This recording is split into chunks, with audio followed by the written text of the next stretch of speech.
Hey, what's up, everybody? Good to see you again. Sometimes these terrific articles are sent out, and I know sometimes people don't have time to read them or want to read them, but forget or get distracted. And so sometimes I've read them and put together some cliff notes, if you will, and sent those out. But today I thought I'd do something a little bit different and try a video cliff note edition, uh, VLIF notes, if you will. And this is about the article, What Google Learned from Its Quest to Build the Perfect Team. This is a 2016 article by Charles Duhigg, I believe is how you say his name. And basically, the premise is this, and the idea is this, that employee performance optimization isn't enough these days because so many companies, so many organizations, so many universities, um, we are doing group work and we are working as teams. In fact, they found that 3/4 of an employee's day is spent communicating with others in some way in most organizations. So if a company wants to outstrip its competitors, it needs to influence not only how people work, but also how they work together. And thus, Google went on this quest and tried to find um, how do you develop the perfect team. And so they began their work in 2011 and spent a good 3, 4 years on this project. And what they thought, what many people think a perfect team is created by, is by combining the best people. That's what a lot of the top executives at Google answered in terms of what they thought they needed in order to create a perfect team. But the researchers found something a little bit different. And in fact, what they did is through all their research, they're having really a hard time finding a pattern in terms of what makes a great team, because some teams had really strong leaders, but other teams that were really effective had sort of this leader by committee. And it didn't really matter what the project was. They just were having a hard time finding some strong patterns in what makes a really strong team.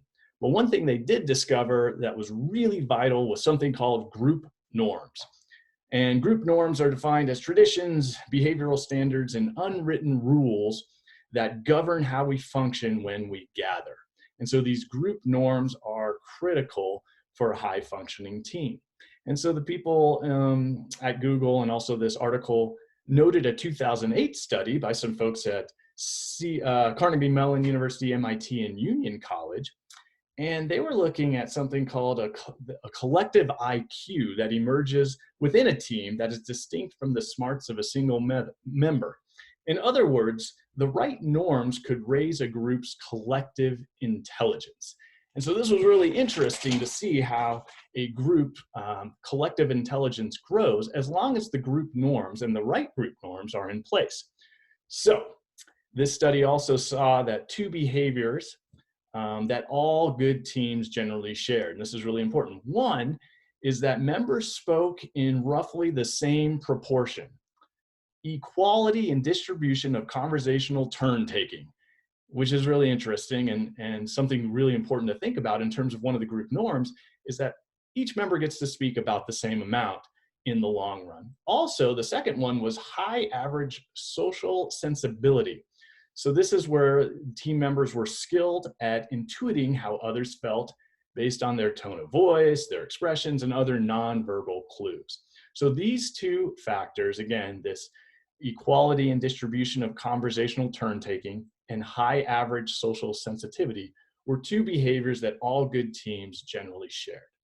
So then we go back to the folks at Google thinking about what are these group norms that need to be implemented, and then how can you implement them? And so they cited the work of a Harvard Business School professor, Amy Edmondson, and she talked about something called psychological safety, and this being a critical component of a strong team. And psychological safety is a sense of confidence that the team will not embarrass, reject, or punish someone for speaking up. Or another way of saying is a team climate characterized by interpersonal trust and mutual respect in which people are comfortable being themselves. So this is what psychological safety is. And they found that Google's research teams found that psychological safety was the #1 component for success for a team. Now, that's not to say that things like having a clear goal within your team, dependability, accountability, those things were all important, but not as important as psychological safety. So then the Google folks said, well, how do you create this? How do you create a communication and empathy driven team model? And so what they started to realize is that the best teams, and this isn't anything shocking, have members that listen to one another and show sensitivity to the feelings and needs of each other. And in order to really get people to start doing more of that, they had to use data. So they used data to prove that teams that did those things were actually outperforming other teams who did not. So how can we take all this information and apply it?